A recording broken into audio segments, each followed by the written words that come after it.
Noches, amigas y amigos, bienvenidos a una edición más de Cuentos de Terror para antes de ir a dormir. Los saludo a su amigo y servidor Cristian Perales, el comisario del terror. Y una vez más vamos a entrar al reino del más allá, al reino de lo desconocido, al reino de todas esas historias y leyendas que no nos permitirán dormir a gusto. Pero primero, permítanme, ahorita los atiendo. Les vengo a hablar de este manjar de la cocina mexicana. Estamos en la época más peligrosa del año. Y digo que es la época más peligrosa del año porque en esta época cualquiera de nosotros puede subir 3 o 4 kilos fácilmente debido a que tenemos manjares como este. Espero que algún día este canal crezca y logren verlo en otras latitudes del mundo. Y que sepan que este es el tradicional pan de muerto de la Ciudad de México. Y digo de la Ciudad de México, aclaro ese punto, porque cada región del país tiene su propia versión del pan de muerto. En este caso, este simboliza el pan de la vida eterna, el bollito, y estas protuberancias, por llamarles así, simbolizan los huesitos del difunto. Anteriormente le ponían una bolita aquí. No sé por qué últimamente han dejado de hacerlo, pero eso simbolizaba una calavera, simbolizaba la mollera, como decían, la cabeza del difuntito en cuestión.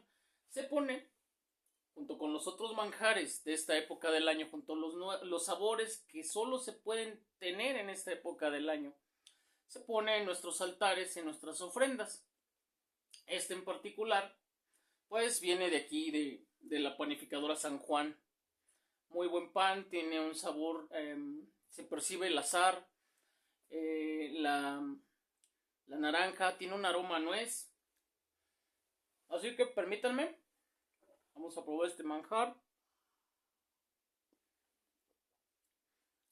Y después de ese pequeño breviario cultural, vamos a lo que nos interesa, a la razón por la cual están ustedes aquí esta noche, la razón por la cual están viendo este video.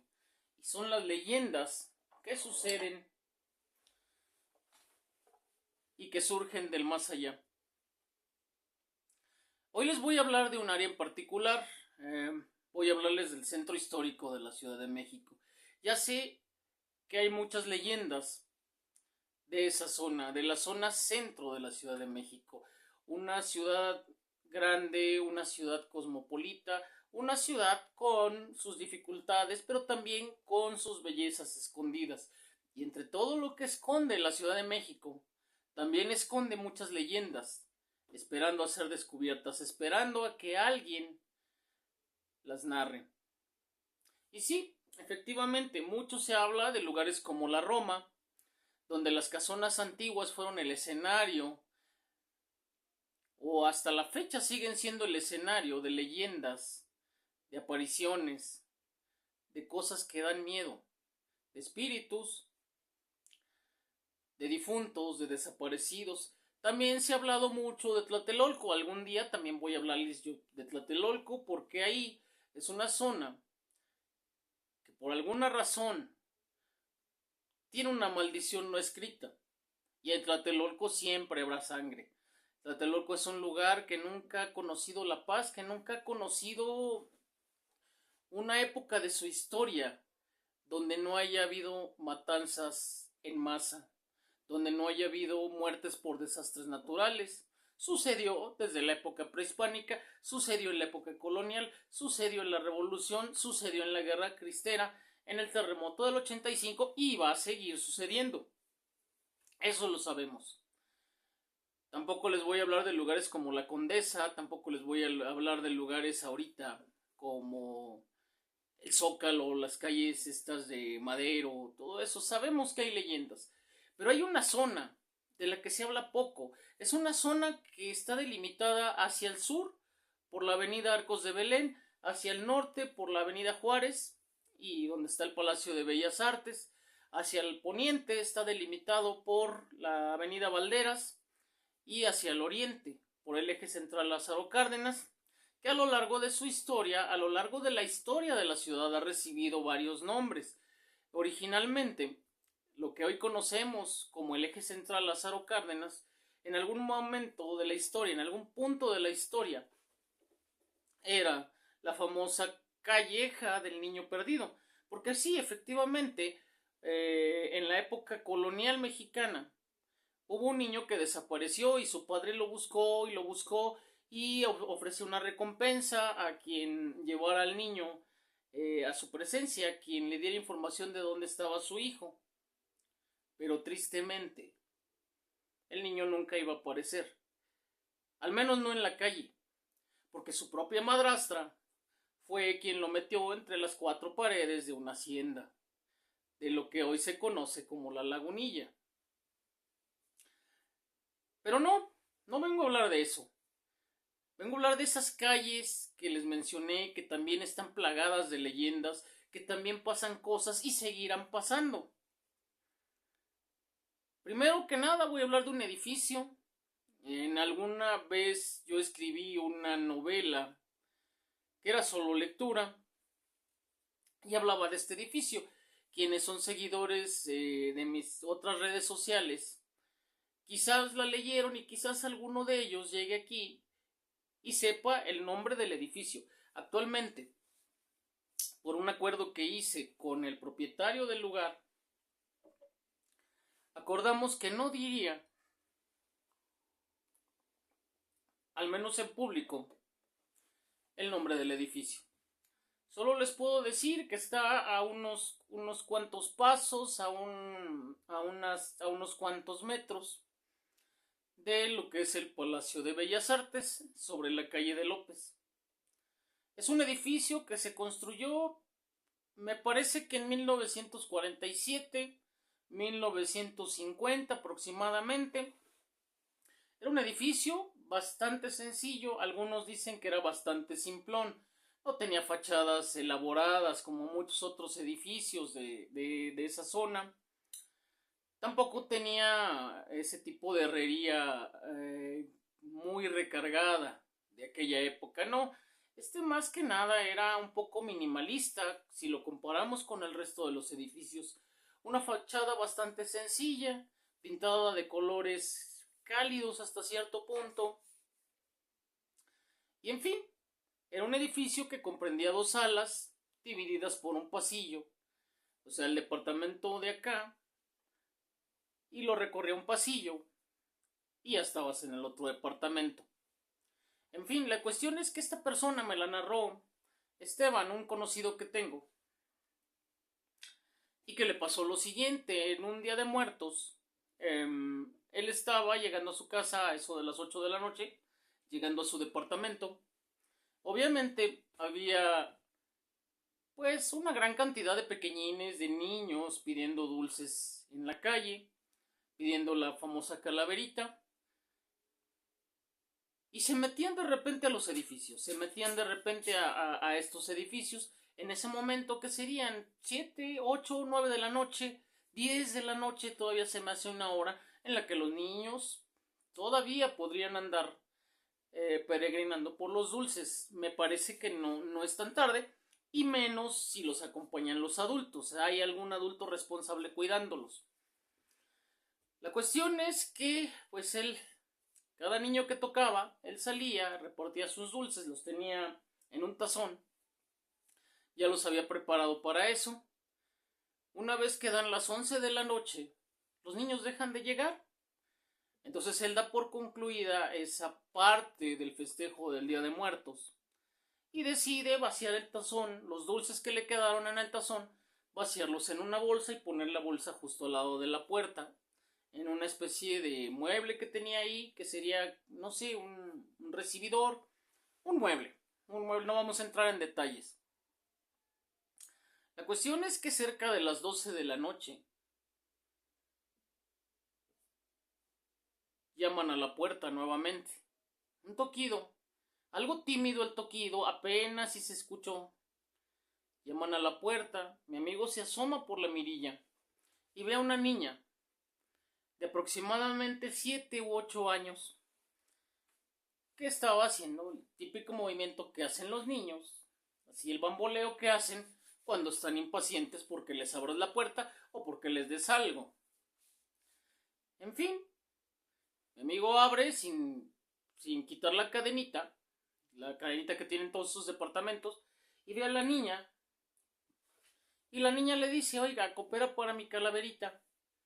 Él alcanza a ver a la niña. La niña tenía un vestido como de la época, quizás de los 60, 70, y traía una máscara, pero llamó su atención porque era una especie como de máscara, de esas de máscara teatral, de porcelana, y le pareció, pues, si acaso un poco original, pero a todas luces fuera de época. Entonces mi amigo le dijo, sí, permíteme, ahorita te doy. Mi amigo cierra la puerta para quitar la cadenita, para quitar la cadenita esta de seguridad del cerrojo. Hace esto para tomar los dulces que había puesto en una bolsa y que estaban en el mueble. Cuando abre la puerta, la niña ya no estaba. ¿Cuánto pudo haberse tardado para hacer este movimiento de jalar los dulces, quitar la cadenita y abrir la puerta? Eso no se lleva ni 15 segundos, pero la niña ya no estaba. Era obvio que si la niña corría, se escucharía por el pasillo, porque todos los pasillos de ese edificio están recubiertos con madera. Suenan mucho, cualquier ruido ahí, a pesar de que las paredes son gruesas, pero cualquier ruido ahí se escucha de una manera amplificada por todas esas cubiertas de madera, porque no solo el piso, sino que en muchos de los departamentos tienen esas cubiertas de duela, de madera. Suenan mucho. Mi amigo, un poco alarmado, quizás movido por la curiosidad o conociéndolo, tenía miedo de que a esa niña le pasara algo. Inmediatamente cerró su departamento y salió en busca de esa niña. Para abajo no se había podido ir. Para arriba tampoco, para la azotea tampoco. Y digo que no porque de noche había una reja bastante pesada, bastante fuerte, para evitar que alguien subiera a la azotea. Tampoco pudo haberse ido por abajo, porque en ese momento de entrada hubiera tenido que ser por las escaleras, porque el ascensorista ya se había ido y nadie operaba ese ascensor cuando no estaba el personal, y no lo podían operar porque pues obviamente es un ascensor muy antiguo y que no se opera con botones como los elevadores que conocemos hoy en día. Se opera por palancas y se tiene que saber perfectamente qué palanca mover y cuál no, para no causar un atorón entre pisos. La cuestión es que mi amigo bajó rápido las escaleras buscando a la niña en todos los pasillos. Bajó inmediatamente, llegó a la planta baja y ahí se da cuenta de que la puerta principal del edificio, a pesar de que ya se había ido el portero, estaba cerrada. No había otra manera de entrar a menos que tuvieras la llave. En el edificio tampoco vivían niños, no que él supiera. De hecho, pues vivían personas de la tercera edad. Algunos ni siquiera vivían ahí. Algunos de los que ocupaban el edificio durante el día ni siquiera vivían ahí. Tenían despachos, tenían bodegas, tenían estudios fotográficos ahí. No era como tal un edificio que estuviera habitado las 24 horas del día. Había gente que solamente tenía su despacho, su oficina ahí, iba en el día y por la noche ya no estaban. No había niños, no había manera. Pero la cosa no terminó ahí. Cuando mi amigo ya venía de regreso, la que era su vecina de enfrente, doña Amelia, una señora de la tercera edad, tímidamente abre la puerta y le dijo: joven, métase a su departamento, no salga, mañana le explico. Y resulta que en la explicación que le da doña Amelia al siguiente día, le comenta que en la década de los 70, una chica llegó a vivir ahí, estando embarazada. Y obviamente, pues su hija creció, bueno, nació, creció, y cuando la niña tenía 6 o 7 años, la madre de esta niña se enroló con una persona peligrosa, con la que no debía tener una relación. Sin embargo, la tuvo. Era la época más crítica del sistema judicial, cuando los agentes de la policía judicial pues te desvivían o te metían por ahí en alguna cajuela o de plano te enviaban al canal. Curiosamente, se dice que tanto la mamá como la niña fueron desvividas, fueron pues en condiciones muy extrañas les arrebataron la vida porque supuestamente, y según los periódicos de la época, de 1979 u 80, argumentaban que madre e hija se habían colgado, se habían suicidado, que primero al parecer la mamá le quitó la vida a su hija con unas pantimedias y después de eso ella misma se colgó de la regadera. Se ve un trabajo un poquito sucio, otros dicen que terminaron mal esa relación y que fue su propia pareja quien hizo tan aberrante situación y después lo hizo parecer un suicidio. Pero dicen los que vivieron ahí más tiempo que eso es común, que cuando no ven a la niña, ven a la mamá de la niña paseando por el interior del departamento.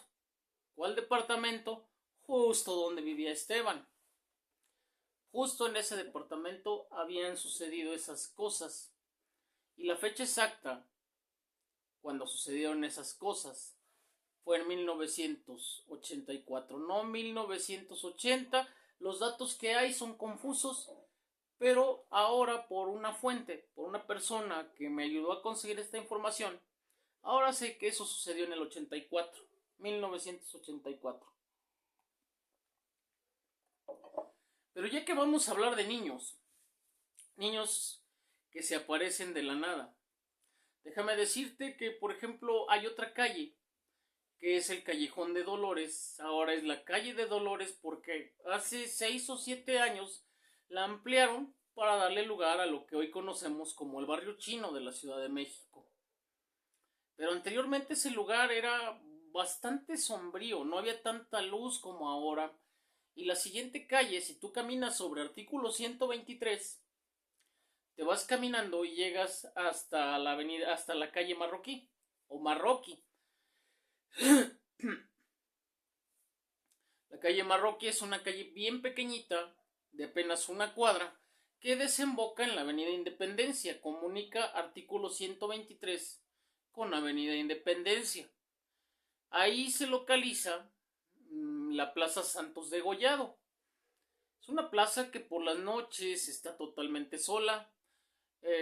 Durante mucho tiempo, digamos que desde el terremoto de 1985 y hasta su reconstrucción, hasta su remozamiento por allá, no sé, del 2012, 2014, cuando el centro recobró vida, cuando esta parte de la ciudad recobró vida.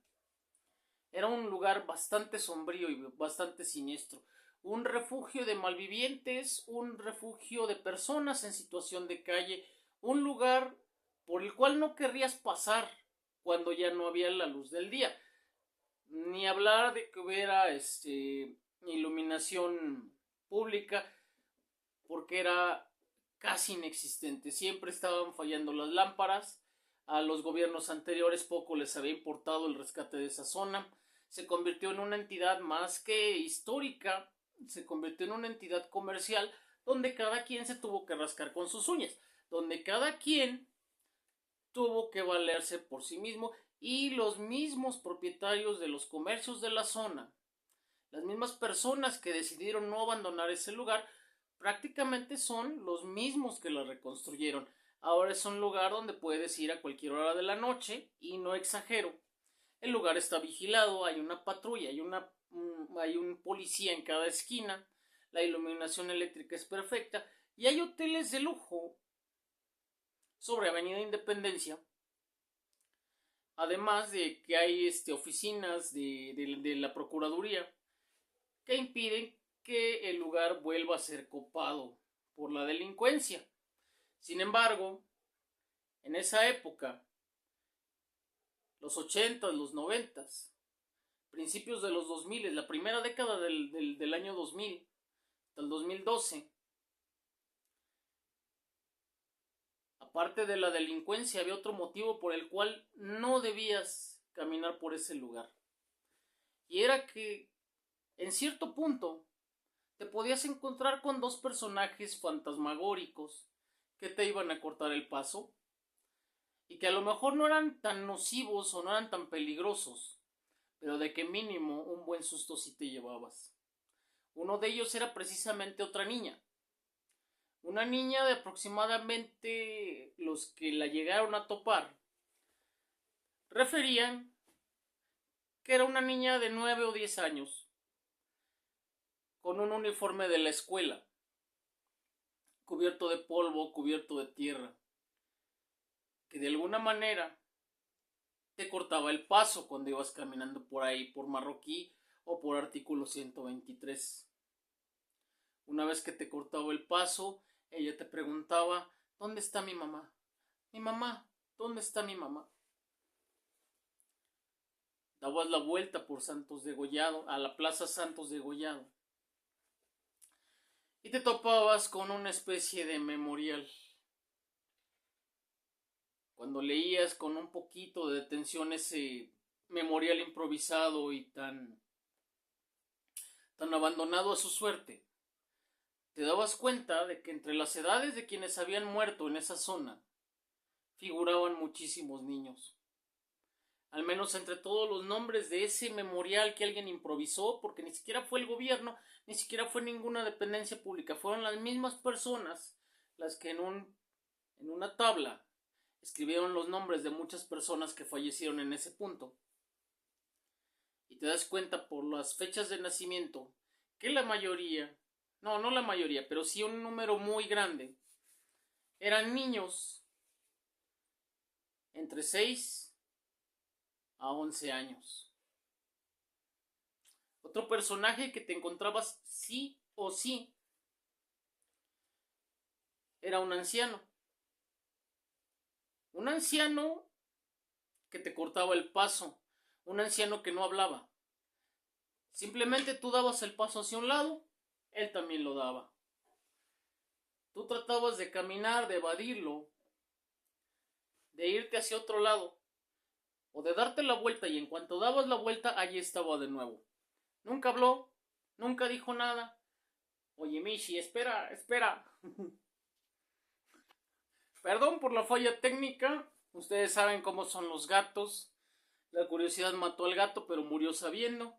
Pero bueno, estábamos hablando del anciano que se aparecía en la calle de Marroquí, en la calle de artículo 123, y también lo llegaron a ver en la calle de López o en el callejón de Dolores, lo que ahora es el barrio chino, que en aquella época no gozaba de tanta iluminación. No gozaba de tanta iluminación como ahora. Pero si de lugares malditos vamos a hablar, también es justo hablar de lo que hoy es en día el teatro abandonado, que está en la calle de Luis Moya, ya casi para llegar a Independencia. Más bien sobre Luis Moya, entre Independencia y artículo 123. Muchos quizás sepan de lo que estoy hablando. Un verdadero lugar maldito. El Teatro Orfeón. Un teatro que hasta 1985 era un cine que fue construido a finales de la década de los 30, principios de los 40. Un lugar que vio pasar las películas de Pedro Infante, de Jorge Negrete, que vio el boom de las películas norteamericanas, y que en 1985, tristemente, y esto solo es leyenda urbana, no es algo que pueda yo corroborar al 100%, yo de alguna manera recuerdo algunas pequeñas cosas, no todo, pero hay una historia muy fuerte. A pocas cuadras de ese edificio estaba el Hotel Regis y estaba el edificio de Salinas y Rocha. Es de todos conocido que después del terremoto del 85, después de la sacudida tan tremenda, hubo buenos mexicanos que de inmediato fueron a buscar a sus congéneres entre las ruinas de los edificios. Pero hubo otros que tristemente, y digo tristemente porque eran los que debían de cuidarnos, debían de ver que todo estuviera bien, debían velar por la seguridad. Y estos son los cuerpos de policía y ejército. Esto no es un secreto, todo mundo lo sabe, cualquiera que recuerde esa época te lo puede decir. Ellos se dedicaron a la rapiña, ellos se dedicaron a coleccionar todos los objetos de valor que encontraban en los edificios que se habían caído. ¿Y dónde lo pudieron poner? Sino ahí, en el Teatro Orfeón. Se cree que quedó tan cargado de energías negativas, se cree que quedó tan lleno de historias de dolor, que ahora pesa una maldición sobre ese teatro. Y tal vez sí, porque pasaron los años y en 1992 se exhibió una obra de teatro que venía de Broadway, que era La Bella y la Bestia. Sin embargo, a pesar de que se anunció con bombo y platillo, a pesar de que dijeron que habría múltiples funciones, a final de cuentas solo hubo una función y fue la de estreno. Y la razón es que desde los ensayos empezaron a suceder cosas extrañas, como que se movían objetos, se caían escenografías, aunque el edificio había sido remozado y bien reestructurado, seguían sucediendo cosas raras, había conatos de incendio de repente un tramoyista se infartó, otro se cayó desde la estructura de arriba, fracturándose ambas piernas, y al día del ensayo uno de los actores principales de la obra sufrió un infarto que lo llevó de inmediato a la muerte. La función, y esto sí aparentemente es un secreto muy bien guardado, pero se dice que la función se dio con el actor suplente, mientras que el actor original que iba a darle el vida al personaje lo tenían tapado con una sábana en el camerino esperando la llegada de las autoridades competentes. Actualmente el edificio está abandonado. Supongo que alguien lo cuidará porque no está vandalizado y espero que así se mantenga, porque es un edificio que de por sí ya da terror a la hora del día que pases. Te va a generar algún tipo de terror. Así que pues prácticamente estas son algunas de las leyendas de esa zona.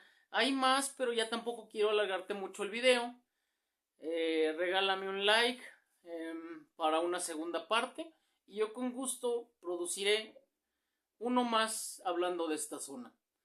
Se despide tu amigo y servidor Cristian Perales, el comisario del terror, agradeciéndote por haber llegado hasta aquí y por permitirme una vez más seguir produciendo estos videos.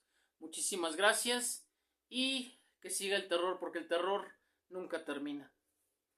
Gracias, buenas noches.